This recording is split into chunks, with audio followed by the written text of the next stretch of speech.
Welcome to the deep dive. This is where we help you get genuinely well-informed, fast. We take a stack of sources, dig through them, and pull out the key nuggets. And today we're diving into something pretty provocative. It's a video called Bitcoin is Not a Ponzi. Everything Else Is, quite the title. It comes from a creator with a very unique style, part personal vlog, part really strong socio-political commentary. Yeah, our job today is to unpack this specific viewpoint. The creator is very upfront about being an anarcho-capitalist, a crypto-libertarian. So for anyone maybe not deep in that world, it basically means advocating for, well, no coercive government, society run by voluntary agreements, private institutions, and cryptocurrency, especially Bitcoin, is often seen as, the key tool for financial freedom outside the state. Their whole perspective really challenges a lot of standard ideas about government, money, justice. It's very individualistic, very anti-state. We'll be exploring those core arguments. Okay, so let's get into this journey.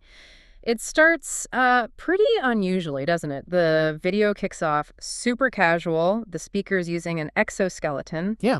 for resistance training while walking. Yeah, and mentioning they're off to play poker, it's definitely not how you expect a deep critique of the financial system to begin. So that's a strange tone. But what's really interesting, I think, is how quickly they pivot to critiquing other content creators right away. The argument is that many popular creators are superficially perfect. The ideal lighting, perfect sound. The slick production value we see everywhere. Exactly. And they argue that this success, algorithmically, comes from providing perfect propaganda. Stuff that aligns with the dominant systems doesn't really rock the boat. Right, and this is where they contrast themselves, claiming their own message is unpopular because it criticizes the system, that its reach is limited precisely because it's challenging things. It's a direct shot at, mainstream media influence, I suppose. Mm-hmm. It positions their own work as somehow more authentic because it's less popular, less polished. And this critique of media as perfect propaganda then leads into challenging even bigger things, like justice and politics. The speaker flat out says, real justice is unattainable under current systems, especially for the elite. Yeah, they bring up the Epstein case specifically, suggesting people are, maybe naive to still hope for justice against powerful figures like that. A very pointed example, yeah, drawn right from the Well, source. connecting that to the bigger picture. The idea is that elites have this sort of diplomatic immunity, effectively. They're above the law. And it doesn't matter where they mention North Korea or Switzerland, which is quite a range. So the implication is, if laws are made by elites for elites, as they claim, then what hope is there for real accountability within any government structure? It's less a legal argument, more of a, deep ideological stance. Very anti-establishment. Okay, and that flows straight into how they view elections, right? They call voting participation in a broken system. Electoral democracy isn't empowering, it's a tool of pacification. Right. Their argument is the more people vote, the more legitimacy you give the system. It actually prolongs it, in their view, rather than changing anything meaningful. It's a core argument against playing the game, so to speak. So a total rejection of traditional political engagement. Okay, let's shift from politics to economics then, the big one. The title claim, unlimited printing of money is basically a Ponzi scheme. Yeah, and they draw this historical parallel. Kings printing money for, castles, militaries, concubines, personal desires, and then they apply that directly to modern politicians, citing figures like Trump and fiscal bills used to print trillions. It's quite the analogy. Well, what's really key here, I think, isn't just saying fiat is a Ponzi. It's how they redefine Ponzi scheme. They broaden it out from just, Madoff-style financial fraud to cover the basic mechanics of modern money creation by governments. So what's their definition? According to the speaker, a Ponzi has 3 traits. 1, an unlimited supply of the good or service. 2, centralized control. And 3, no effort required to produce more. Okay. And they argue government money, fiat currency, hits all 3. Governments can print endlessly, it's centrally controlled by central banks and treasuries, and printing more doesn't cost them anything significant.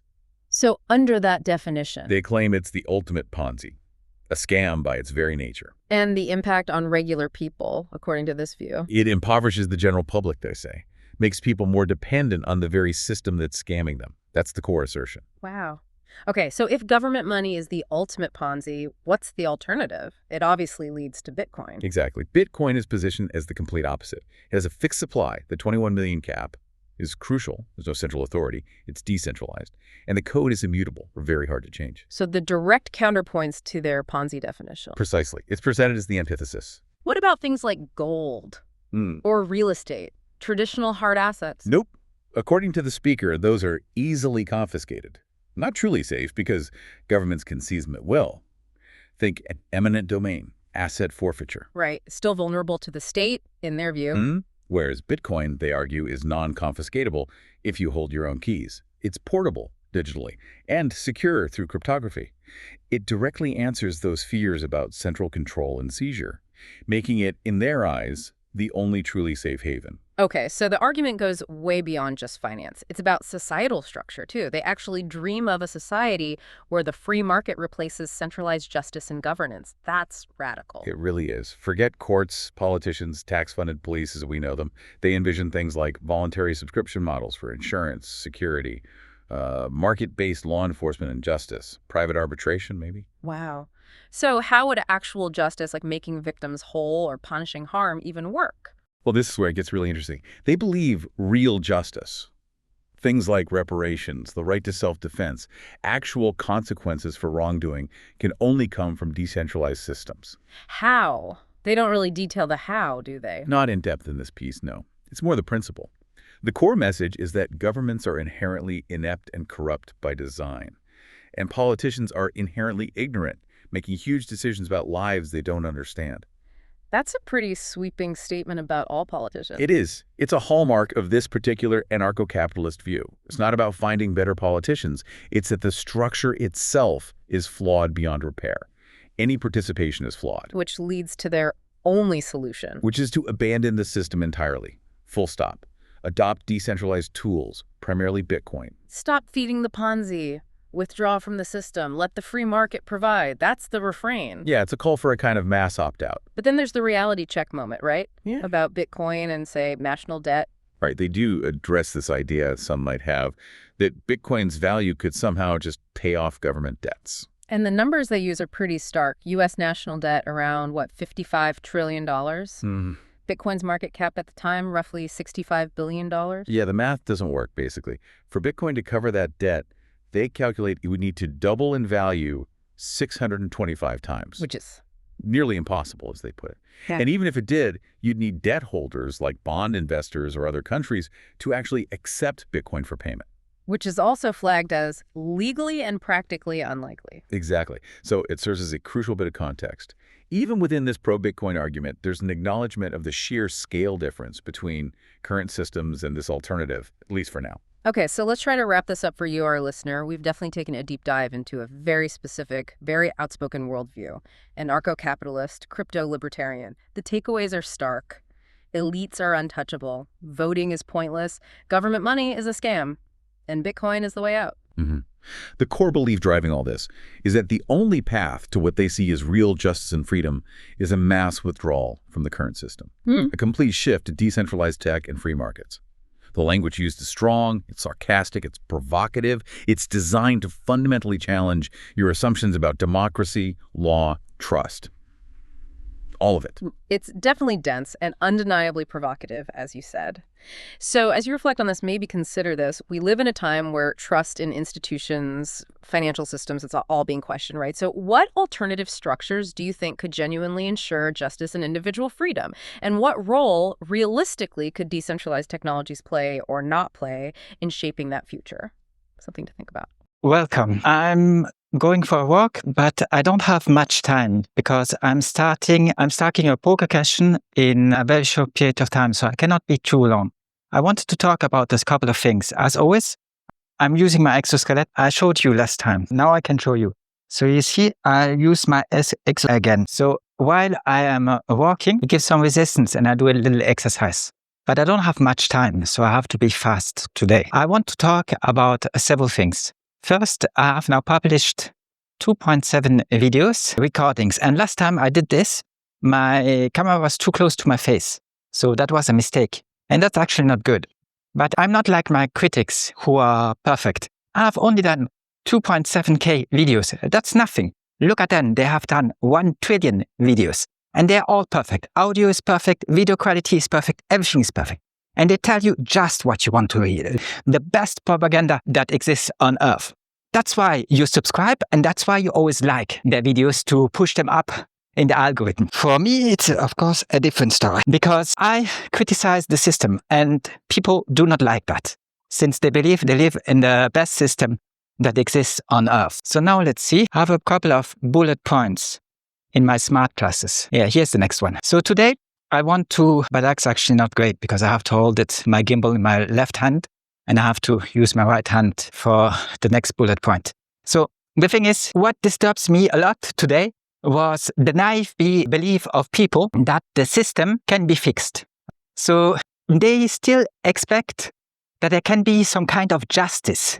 And now you see it especially because of the Epstein list. And if I'm not mistaken, it was Trump who said there's no Epstein list and so on. But they really believe that there's justice, that one day those pedophiles who went onto Epstein Island and had sexual intercourse with underage girls below 18, I don't know how young they were, but they think there will be a justice. Now, you must understand that we are talking about the elite. We're not talking about an escort you can have for 100 to 200 bucks. We're not talking about that. We're talking about the elites. They go there with their private jets, their own private jet or the private jet of Epstein, and then they'll enjoy life. Yeah, they have with underage girls or boys, who knows? I wasn't there, so I cannot tell you from experience. But what I do know is that they are above the law. They have diplomatic immunity. And our dear leaders are untouchable. They always were, and they always will be, in every government on earth. It makes no difference if you're in North Korea or in Switzerland. It's exactly the same. They are untouchable. Study the law. It is written in the law. You cannot intend a case against him in front of a judge, and they cannot be condemned, at least not as long as they're in office. And afterwards, they get immunity or whatever.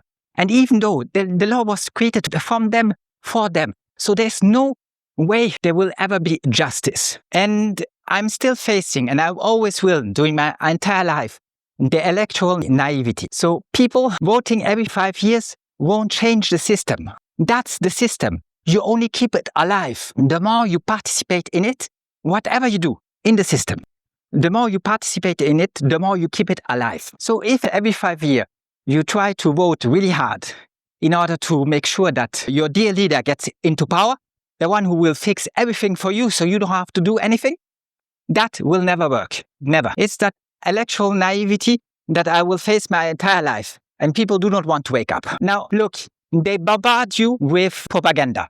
And it's all made up crap. Like, for example, the transparency myth. So most transparent administration is a scam. What Trump puts on every official document, the most transparent administration is a scam. He's like everybody else. He's protecting the elite. No, the laws are not the same for me, for you, and the elite. They never were, and they never will be. That's very stupid to believe that they will be the same. That there will be some kind of justice. You never can get any kind of justice in front of a court. You never can. All you can hope for is that the worst outcome won't happen. By the worst outcome, I mean that you get fined such an amount that you can pay it, or that you end up in a prison cell, or that they execute you. The only thing you can hope for is that it won't be the worst case scenario. That somehow you manage to survive. Somehow the sentence will not be so bad. And it doesn't matter if you're innocent. Most people are innocent. They're all victimless crimes. Most cases, 9 out of 10 crimes.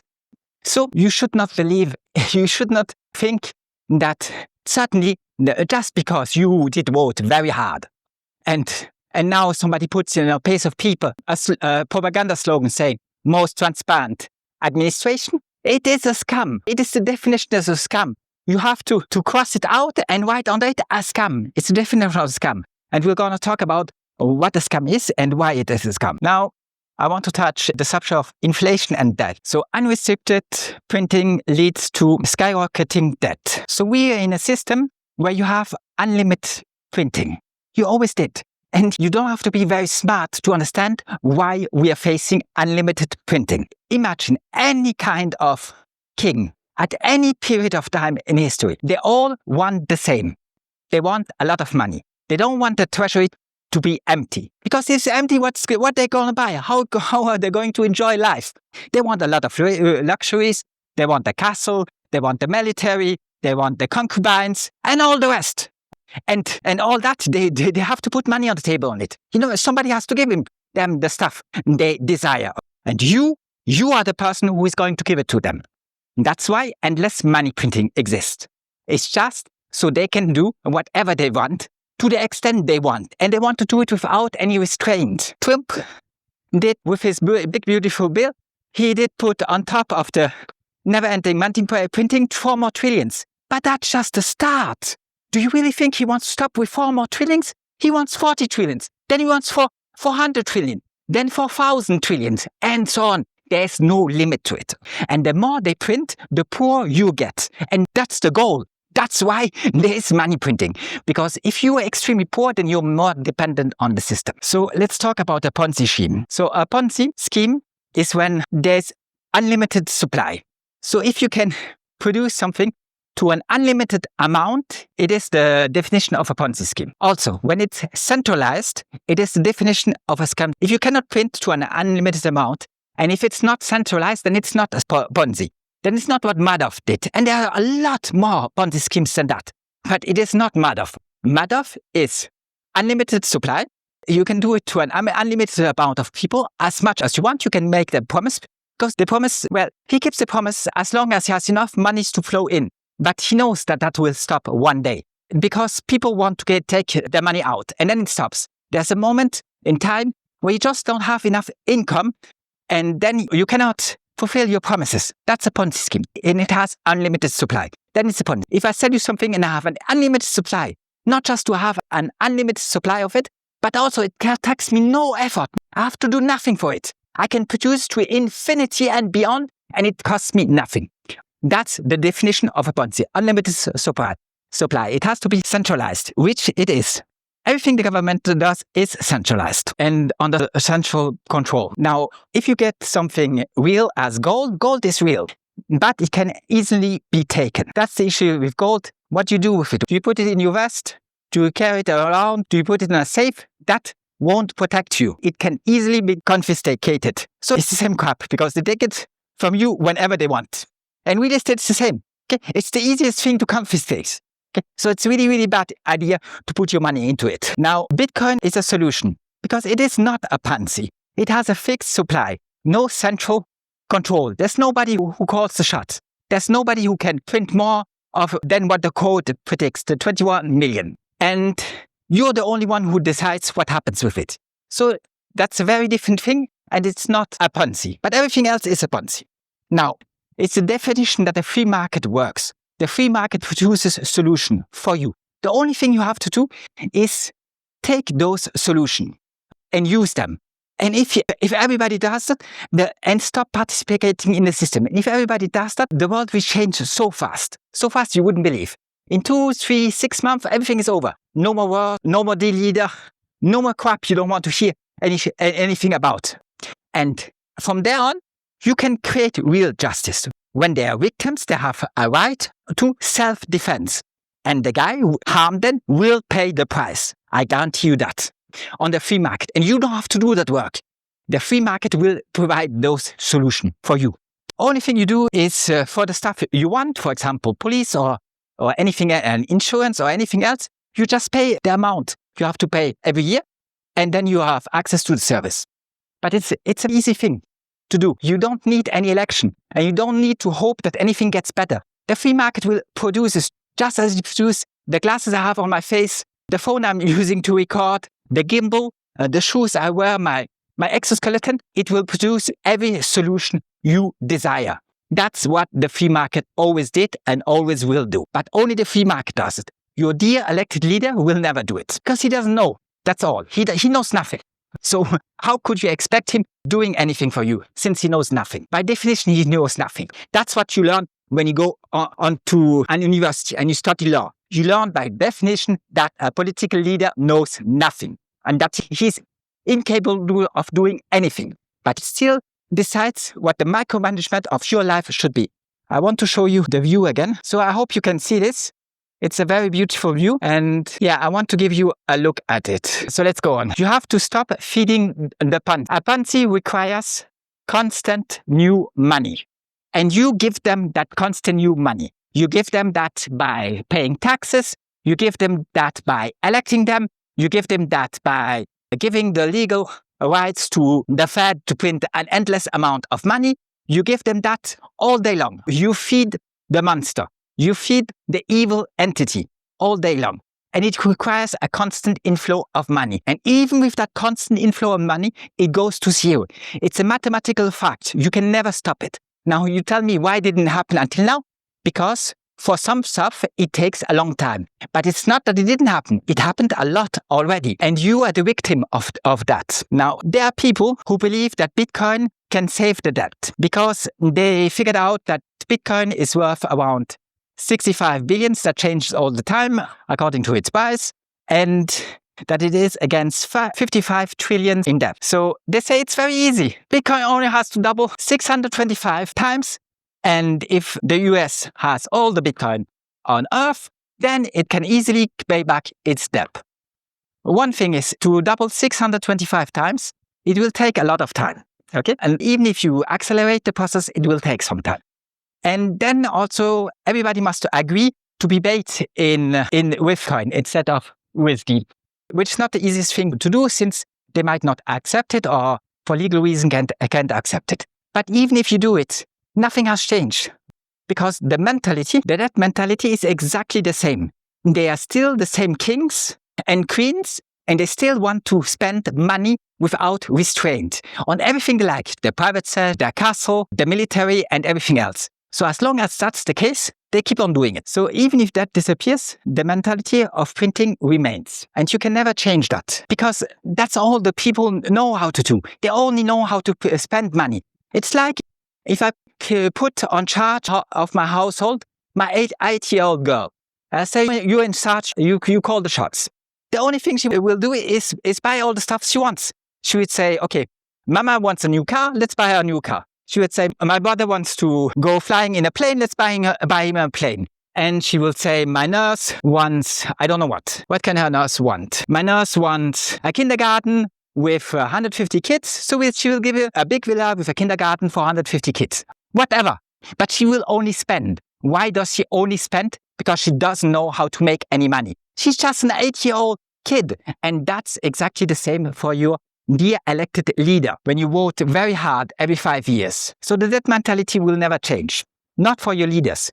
Because they enjoy debt. They thrive on it. So disobedience is the only solution. You have to learn to say no and not participate in the system. That's what will break the system. It will break its neck and it will cease very, very fast. And it's not a very difficult thing to do. All you have is stop always saying yes and stop always doing exactly what they ask from you. Because the system won't heal. A corrupt system won't fix itself. A Ponzi scheme can never fix itself. There's nothing you can do for Madoff so that his Ponzi won't be. Because that's all he can do. Make empty promises and cheat people out of all the money, steal all of the money. That's all they can do. They can never do anything else because they haven't learned to do anything else. A corrupt system won't fix itself. It cannot fix itself. It's impossible. It's like if you choose the wrong philosophy and you expect miracles. That won't happen. You have to choose the right philosophy. It's like if something bad happened to you and you want to heal it, but you use the wrong medication, it won't heal you. This system is evil by definition.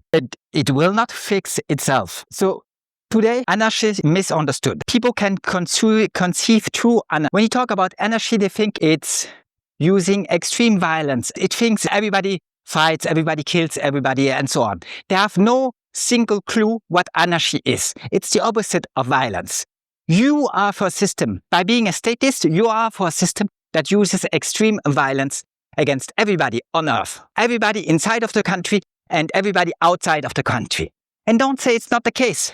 Just stop paying your bills. I mean your taxes. Just don't pay your taxes on your real estate or on your car or on anything else. And you will have extreme violence falling down on you very fast. Immediately. As soon as you stop. As soon as you stop cooperating, As soon as you stop doing everything they have decided, you will feel the consequences of extreme violence. So I also want to talk about the idea of Jacques Fresco. I've watched him this morning, and he says nothing is invented, only understood and utilized. So I don't have all the solution. I'm not the most smart person on earth. I've never said that. But I only try to walk in the right direction. And the right direction, how can I find it? I find it through ancient philosophy, my books, my research, and by logical thinking. So I don't have all the solution, but I know that there are much smarter people than I am on earth, and they will find the solution.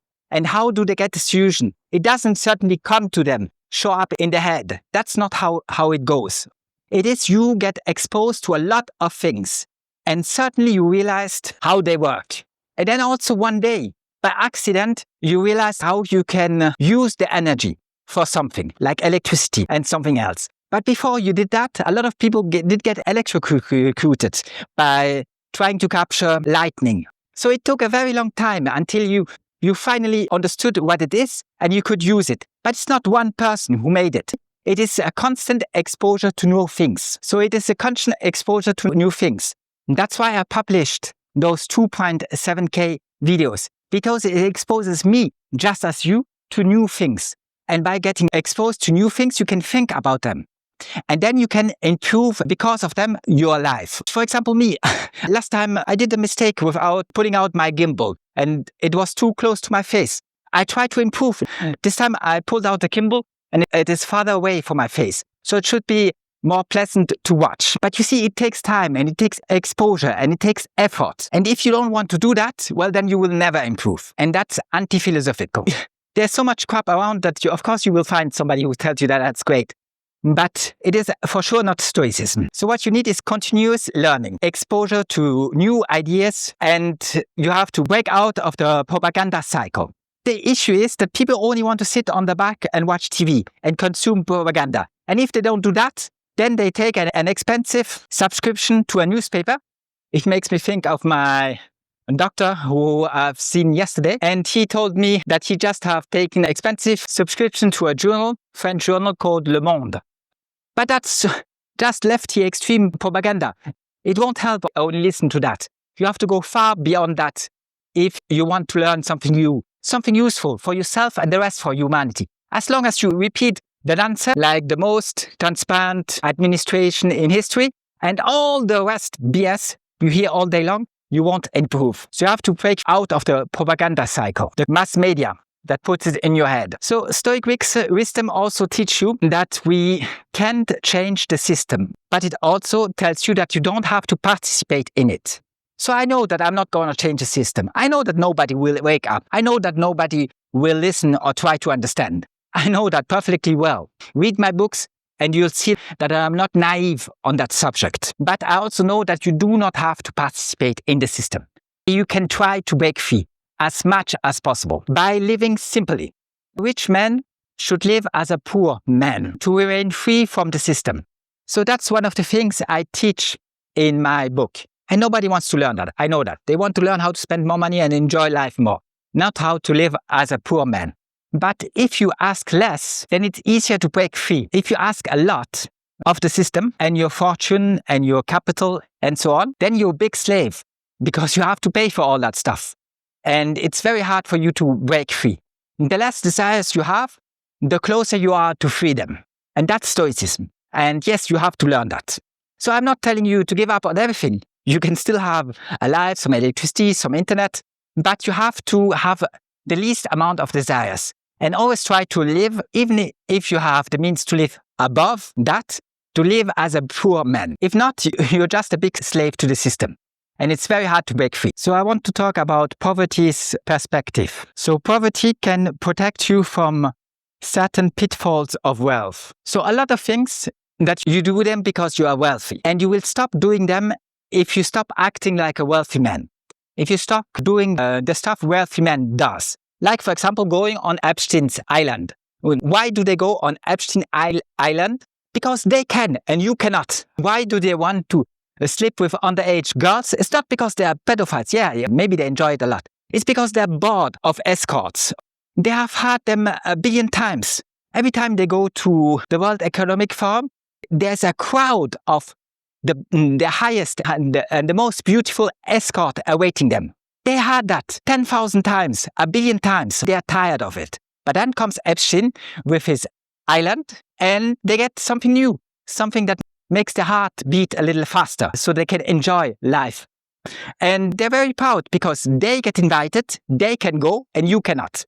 They can do what you would go to prison to for your entire life. But they can do it, and they will never be sanctioned by the system. So that's why they do it, because it's nice.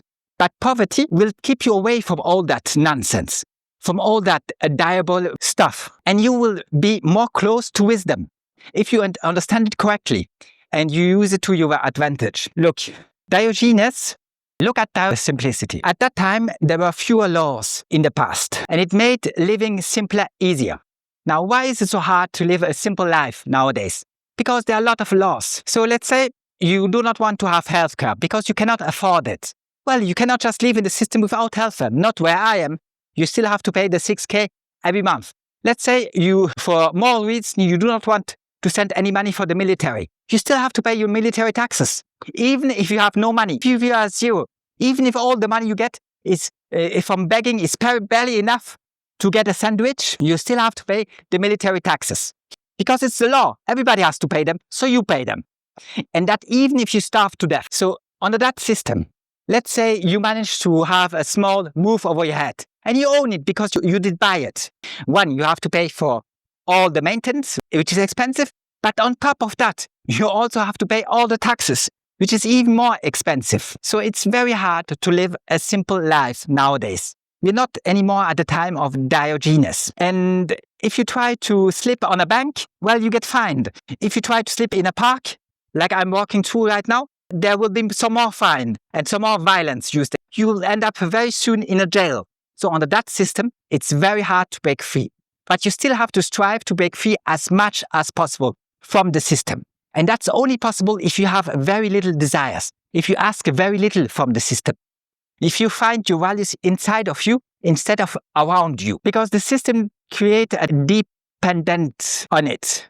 It makes you a slave to it. Everything depends on the system to some extent. And you have to strive to distance yourself from it. So I know that nobody lives totally away from the system. The system always catches up with you, whatever you do. Because you can only change one slave plantation for another. But the new slave plantation has its own rules. And there's more or less the same. One slave plantation, of course, is better than the next one, but it is more or less the same. So it's very hard to break out of it, because wherever you go, you will face a similar system, a similar slave plantation. The same crap with the dear leaders that you have to elect every 5 years. And you tell me, yeah, but the dollar didn't go to zero. So what? Do you think that nothing happened just because we are not at zero as I'm speaking? Man, look around yourself. Realize the erosion of the middle class. In the past, one salary afforded a comfortable life. With one salary, you could have, I'm talking about a simple worker. A simple worker with one salary could have construction worker or whatever, office worker, whatever. A simple worker has nothing extraordinary his entire life. But with his salary, the middle class did offer him a wife that he could have and that didn't work, and 4 kids, 1 vacation a year, a car, and an apartment or a villa at his name. He had all that with one single salary. Nowadays, even with 2 salaries, you struggle to meet basic needs. And you cannot afford to have 4 kids. And you cannot pay for your wife. So it's totally different. And why is the money worthless now? Because of extreme inflation. And how did that extreme inflation happen? By endless money printing. And that's 100% certain. Look, in the market, if you buy something, the price goes up. If you sell it, the price goes down. But it depends on how many people buy and how many people sell. Now, the quantity that is bought and sold by the government is immense. So they cannot buy because they don't have any money. They don't own anything. They don't create anything. But they can print, they can press the printing button to infinity. And that's what they do. And every time they do it, they steal money from you. That's why they destroyed the middle class. But it's on purpose. Because the more they destroy the middle class, the more dependent on the favors of the government. the more hands-out the government has to give them. And that's what they want. They want you to be dependent. They want you to be the opposite of strong. They want you to be weak and scared. And that's why they destroy the middle class. And they did it in every country. Just look at how people lived in the 70s, 60s in developed countries like Australia, the US, Canada, France, or Switzerland. Just take a look. It was much better. They had a much better life than we have nowadays. Now, so why don't people realize that? Because it happened slowly. Slowly they introduced feminism. Slowly they said 2 people have to work instead of 1. And it took time. So people didn't really realize it with one go. But it still happened. It's the undeniable fact. Every statistic will tell you that. Now, what they want is an UBI and control. And an universal basic income and 50-minute cities could lead to more dependence and less freedom. So when you create which you give people because there are no more jobs. And that's the future. Because AI will do a lot in the future. Everything. The dentist, your doctor, it will build your cars. If you go far enough in the future, you will have an AI girlfriend and, a robot. But she will do just perfect. You will love her a lot. She does everything you want. Okay, the most interesting girl you have ever seen. But you get all that, and AI produces all that. Then humans are irrelevant. And when they are, what do? Well, you keep the amount you want. And you put them on an UBI, universal basic income. With that, they barely can afford to survive. They barely can put some food in their bellies and have a roof over their head. But they will be all happy because without it, they would have 0. And they will love their dear leader even more. So you have to break free out of the system and you have to wake up and realize how perverse it is. And your goal should be not to change the system because it's impossible. Nobody will listen to you and the NPCs around you will not wake up. They do not want to understand.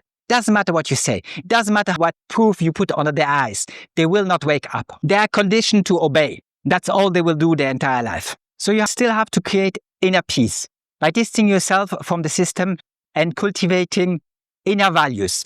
Those values, you have to learn them somewhere. And the only way to understand them and learn them is by Stoicism. Read the Princes of Stoicism that produced the immense work of astonishing beauty they left us. Study them.